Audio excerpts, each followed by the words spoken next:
Macorja, on the podcasts that I've mentioned Lug Anmnica place names, I realised recently I probably got ahead of myself because there's a more obvious place to start. Ireland's counties, the names of Irish counties. They feel ancient, they feel like they've been permanent, they feel as if they emerged naturally from the landscape itself. And people inherit county identity almost like a surname, almost like your second name. You hear it in accents, in rivalries, in sporting loyalties, in kind of instinctive pride that people carry about where they're from. Sometimes it feels like entire personalities seem attached to county stereotypes.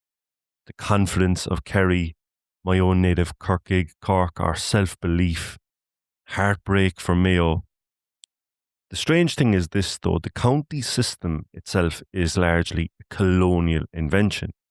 The counties we know today were gradually formalised under Norman and English occupation. They were administrative units. They were for taxation, land ownership, military control, and governance. And yet, in many ways, counties became the machinery used to control Ireland. And yet, over time, Irish people adopted these counties as part of their own identity. Nowhere more clearly than in the GAA. And again, there's a deeper irony in that, because Cumann Lúthchleas Gael, the Gaelic Athletic Association, founded in 1884, was very much part of Athbheochan na Gaeilge, or Athbheochan na Gael, the Gaelic revival, a period when Irish culture and Irish nationalists were trying to preserve Irish identity against British influence and British colonialism. The original aims of the GAA included the preservation and the cultivation of our national pastimes, and to foster a spirit of nationality. It was explicitly cultural and nationalist in tone, and yet the organisation built itself around county identity. County teams, county rivalries, county pride. Now, I understand that the parish was the most important unit of this, but as we look at it today, the inter-county games are the ones that make the headlines. So an anti-colonial movement ending up reinforcing a colonial administrative map. It's a great irony of modern Ireland. But while county boundaries may be relatively modern, many of the county names themselves are ancient, older than English rule, older than the Normans, and some older than Christianity coming to Ireland. Inside those names are traces of forgotten tribes, pagan gods, sacred landscapes, lost forests, Viking settlements, and words so ancient that historians can no longer fully explain them. So on this episode of Corja, we're going to go back before the counties, back before the maps, back to older Ireland, still hiding away in the names we use every day today as county names. So Corja, in this episode and the next, we're going to use the framework of the 32 counties of Ireland to investigate and look at what they really mean and what they hold for us today. Corja, you're listening to Undercover Irish. You're very welcome. Tá Fáilte Wrote. This is the podcast where we try to uncover Ireland's hidden curriculum. So whether you're sitting at home or part of the great diaspora abroad, or maybe you simply have a passing interest in Irish history, language and culture, sit back, relax. Corja, Eraigling le Céile.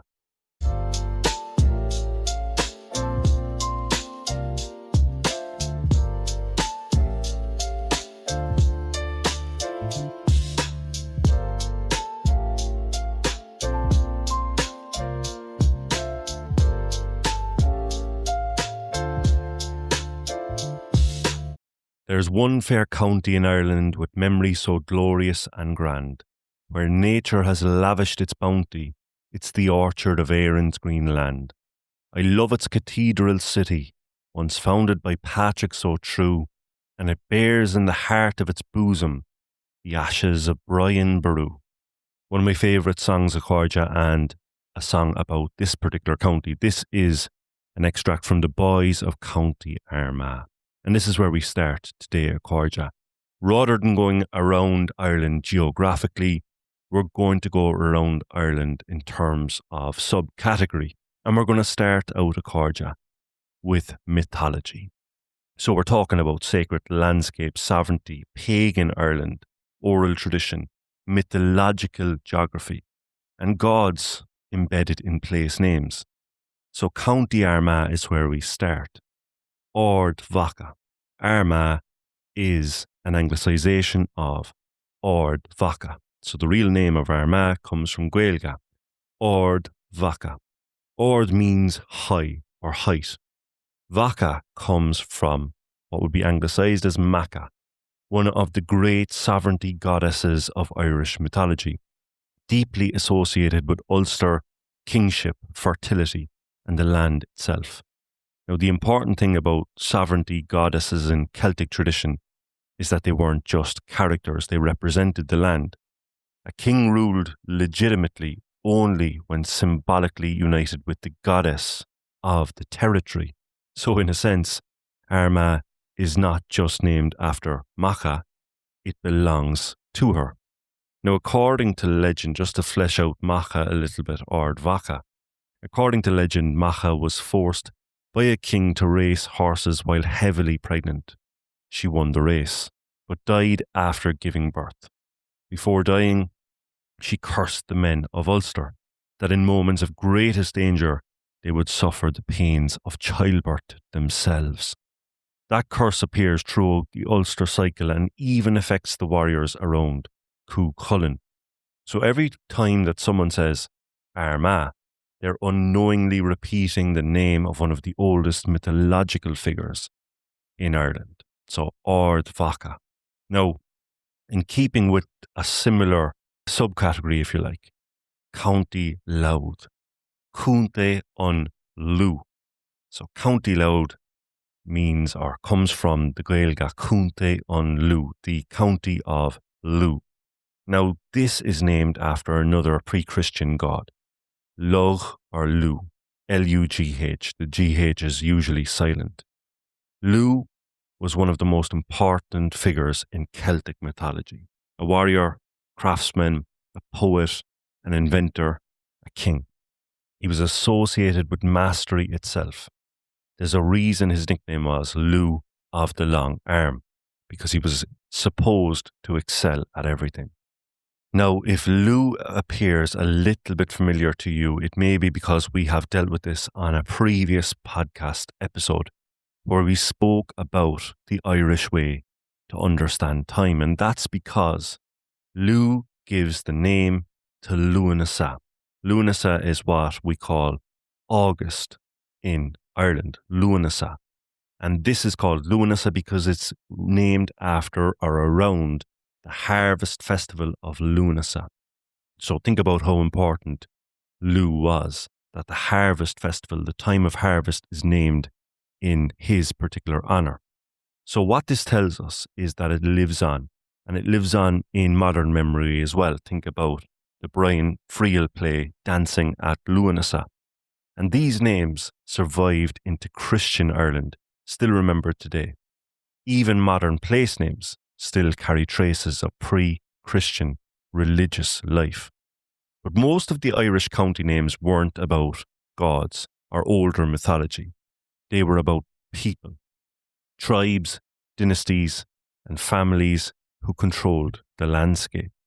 So we're talking about the times of tuas, kinships, bloodlines, dynasties, clan territory, and Gaelic power structures.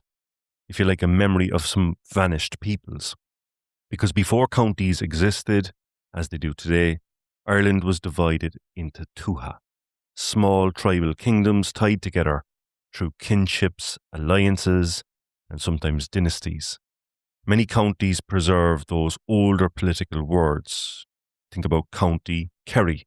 So, for example, County Kerry takes its name from the Irish Ciarí. Ciarí, basically, it's kind of the meaning of the people of Ciar. Ciar, it's thought, meant dark or black-haired.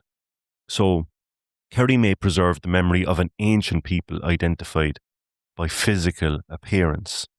The name may date back to the pre-Christian Iron Age, meaning the county still carries the identity of a people who existed long before Ireland was politically unified. Now, if Kerry means the people of Keir, a people being remembered, the next one is kind of similar because County Fermanagh is where we're going next. County Fermanagh is named after the Gaeilge Fermanagh. Fermanagh. This means the men of Manach. Now, historians still aren't fully certain who the Manach actually were.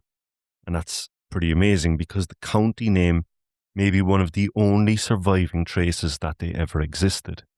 Imagine that, an entire people almost disappearing from history, except for a word on a road sign or a name on a jersey or crest.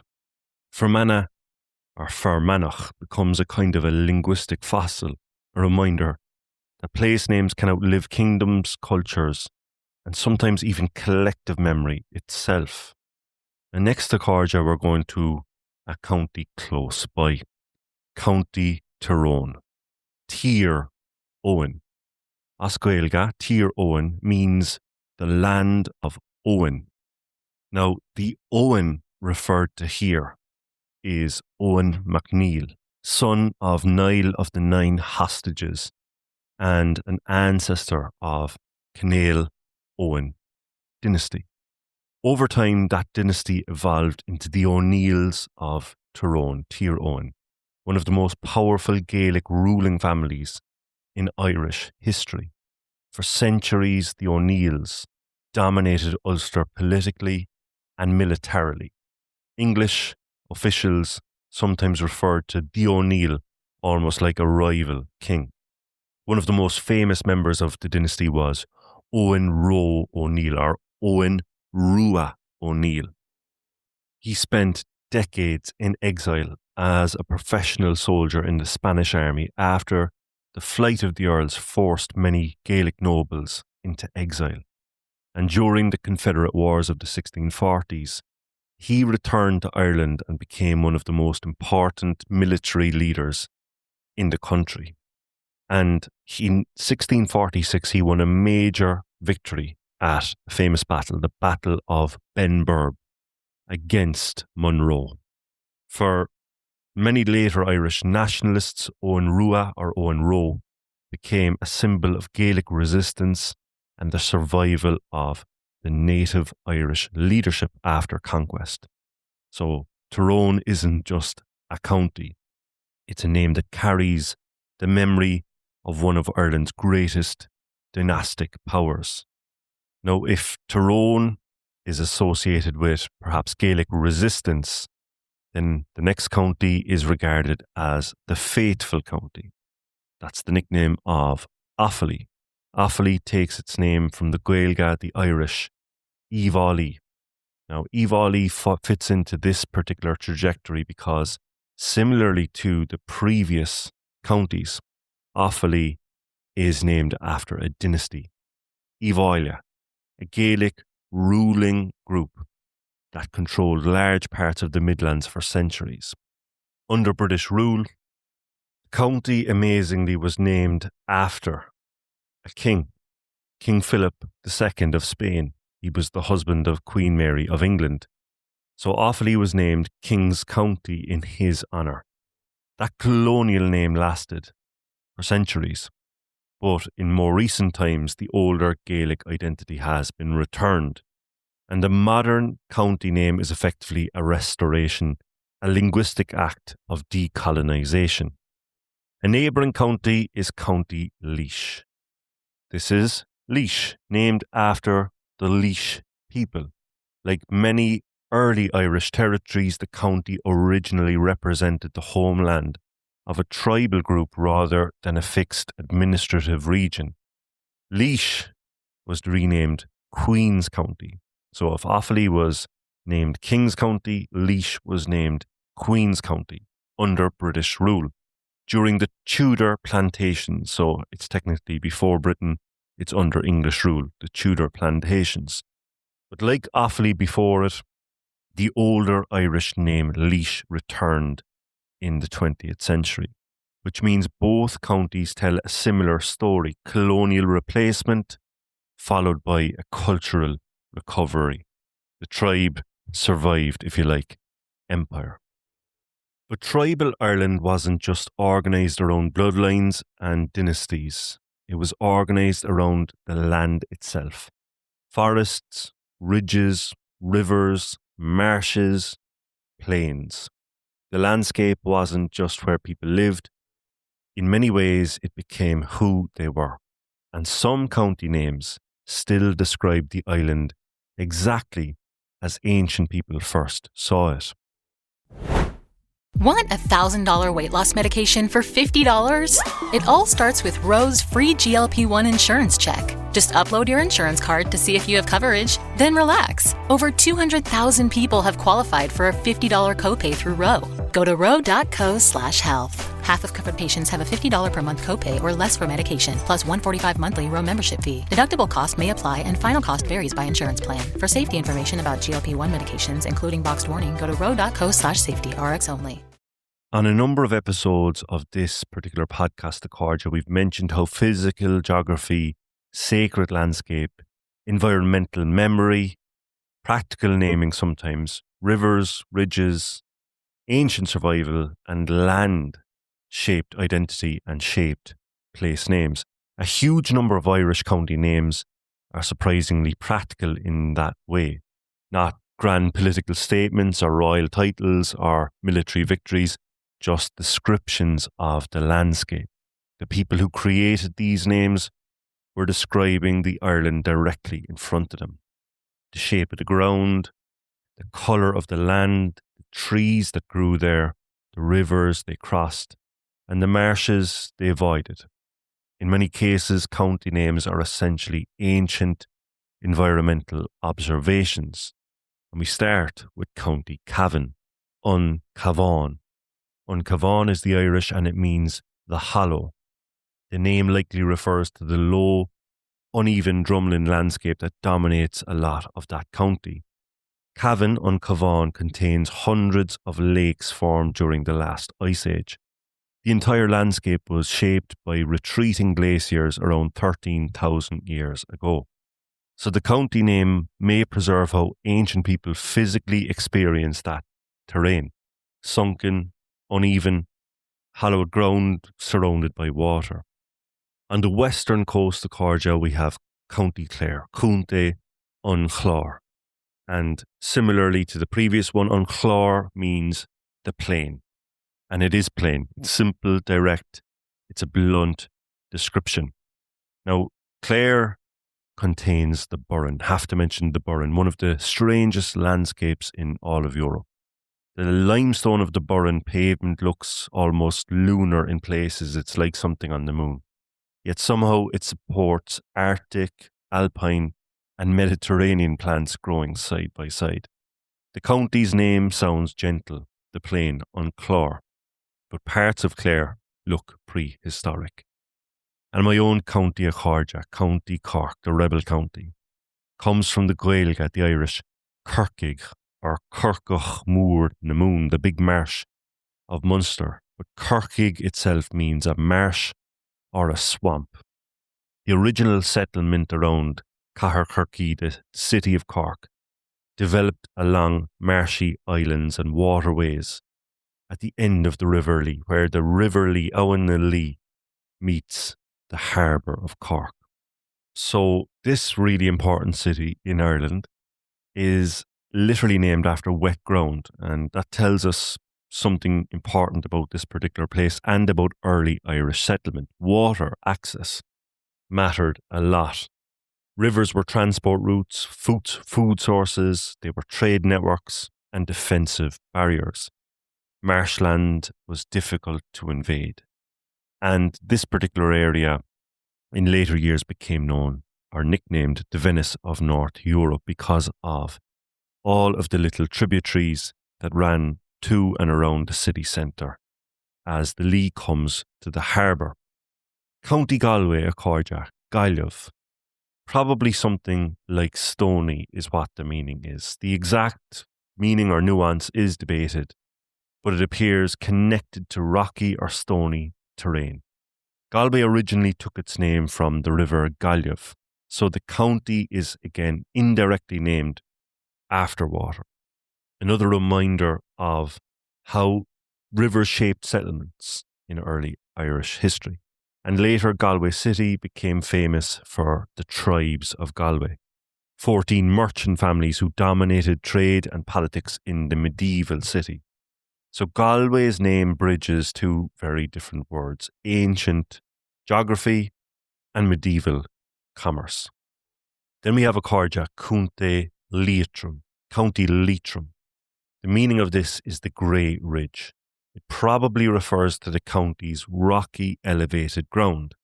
Leitrim has the shortest coastline of any county in Ireland, only a tiny strip along Donegal Bay.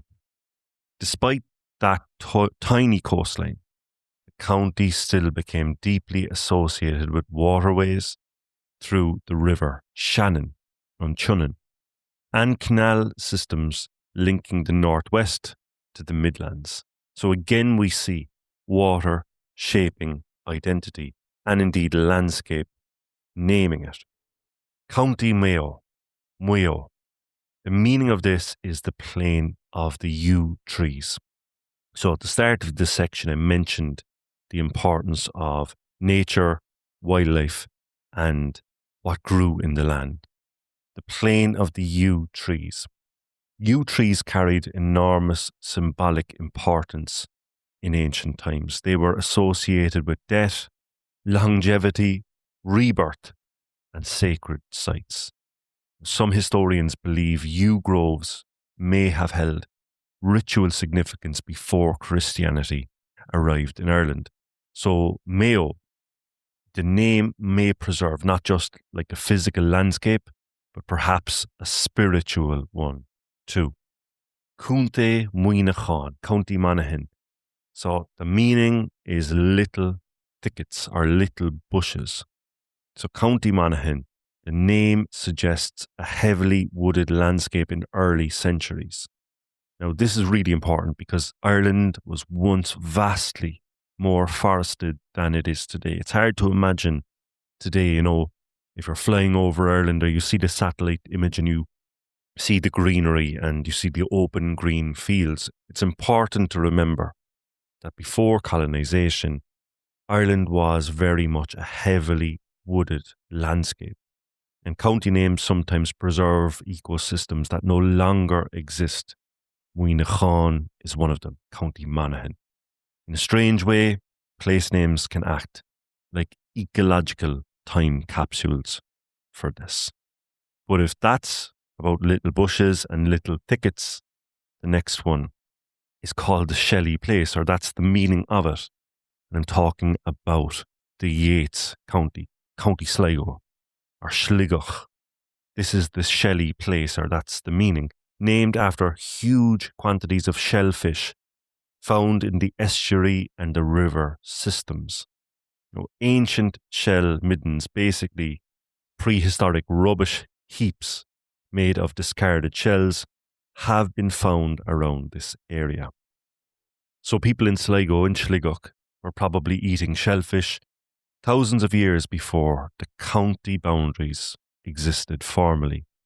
It's a name that reflects daily life, what people gathered, what they ate, what covered the shoreline beneath their feet.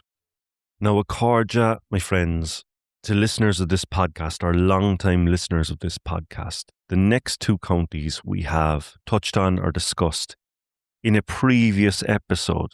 It was called Truth About Munster and Meath. And the next two counties are County Meath and County Westmeath. Now, the closest meaning to Unvi, County Meath, is the middle. It wasn't metaphorical. Meath, when you look at the map, it genuinely occupied the political and ceremonial centre of early medieval Ireland. The county contains the hill of Tara, and this was the symbolic seat of the High Kings of Ireland. Tara wasn't necessarily a capital in the modern sense, but it was more ceremonial. There was mythology attached to it, and it was sacred. It was a place where kings and kingship connected politics, ritual, and the landscape together. And the county of Westmeath on Earvie, literally, the West Middle on Earvie. This county only exists because the older kingdom of Meath was divided during English occupation in the 1500s. The goal was to break the political power of Unvie. So county geography itself evolved over time. The map of Ireland wasn't fixed. It did move and it was reshaped by politics and power. And if Tara is the famous cultural site in County Unvie, the Hill of Ushnich is the famous site on Earvie in County Westmeath. And if we journey north to Chorja, we come to County Antrim, Aintrim or County Ain Trimma. The meaning of this is a single ridge. Again, this is the landscape informing the name that ends up arriving on the county or settling on the county. Now, Antrim's landscape isn't just famous for this reason. Antrim contains the Giant's Causeway. You're talking about 40,000 interlocking basalt columns. And this was formed by volcanic activity about 60 million years ago. Ancient Irish mythology explained the formation differently. People will be familiar with the story. A giant road built by Fionn McCool. Now, this feels appropriate for this particular episode because even the geology is informed by mythology. Just above my own county of Cork and historical hurling rivals, it's County Tipperary. County Tubrud Oran. So this is the Well of Ara, named after a spring associated with the river Ara.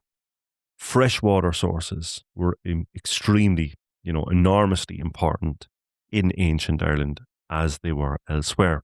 Settlements repeatedly formed around wells and springs because they provided drinking water, obviously, fertile land, and a reliable means of survival.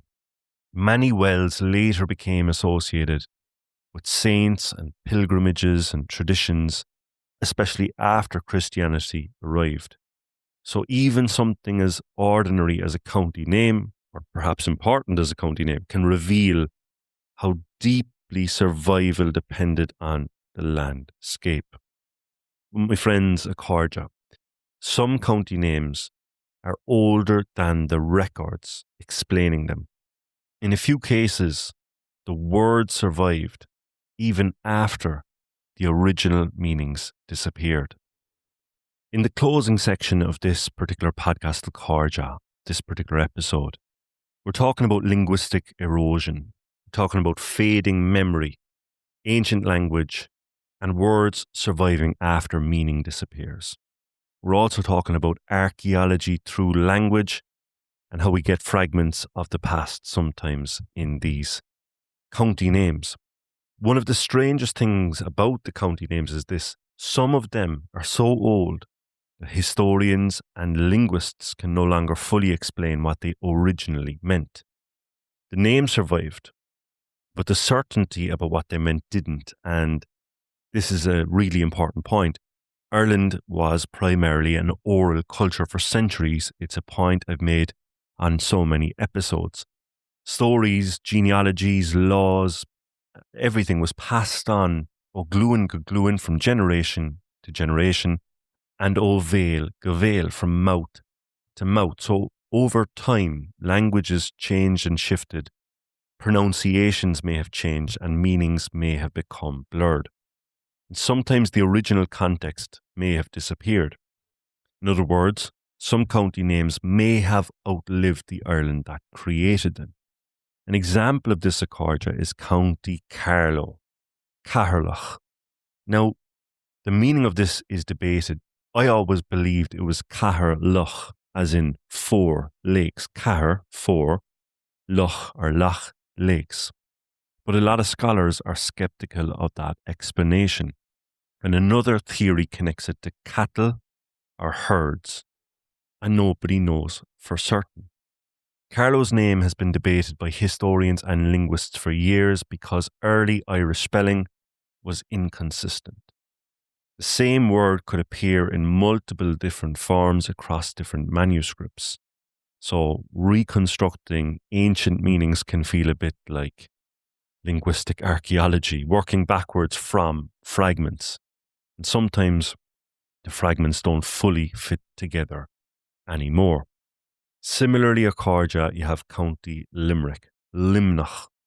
Some scholars connect it to bare or exposed land. Others think it may refer to flooded ground or marshy terrain, a little bit like Kirky. There's no definite answer. Now, Limerick became one of the most famous Viking settlements in Ireland. By the 10th century, it had developed into a major Norse stronghold and trading centre along the River Shannon, the longest river on Owen Isfuda in Éireann. So the county contains layers of history on top of one another. There's the ancient Gaelic name, whose meaning may have faded over time, and then a Viking city built in the middle of it. And maybe that uncertainty is a little bit more fascinating, if you like, because we often imagine history as something very, very solid, recorded, written down, extremely knowable, for want of a better word. But sometimes language doesn't work like that. Words can drift, meanings evolve, and entire cultural contexts can disappear or fade. But somehow the names remain. People still say Carlach, people still say Limnach, and they say it every day. They're repeating words that may be over 1,000 years old. Even when nobody alive fully understands what those words originally meant. And that's extraordinary. Like county names, they're not just labels. In many cases, they're survivors. They're fragments of older versions of Ireland that are still very much embedded in the everyday speech in Ireland. So, Corja, in this particular episode, we've looked at buried history, hidden Ireland. We've taken a fresh look at the names of a number of the counties of Ireland. We've looked at survival through language and the memory inside of maps. We've looked at continuity, identity, and the past beneath the present. As we've established, Corja, the county names that mean so much to us in terms of sport and identity may not be ancient in terms of the system. In many ways, that system was imposed, but the names themselves are far older. And inside them are traces of gods, tribes, sacred hills, forests, marshes, rivers, and people who may have disappeared centuries ago. Some county names preserve mythology, some preserve political dynasties, some preserve landscapes, and some preserve mysteries that history itself can no longer fully explain. A Corja shin a will for this particular episode, but as you may have observed, we haven't gone through every one of the 32 counties. So next time a Corja on Undercover Irish, we'll be looking at saints, Vikings, colonialism, and how Ireland was renamed all over again as we go to the other counties of Ireland. A Corja, I hope you've enjoyed this episode. If you have, please do leave a review wherever you get your podcasts. Do recommend to a friend. And if you'd like to support the work of this particular podcast, go to Patreon and search Undercover Irish. A Corja Gurav Mila Mahagata Sukvalum. Until the next time, a Corja, Slán Gafol, Agus Berigi Bua.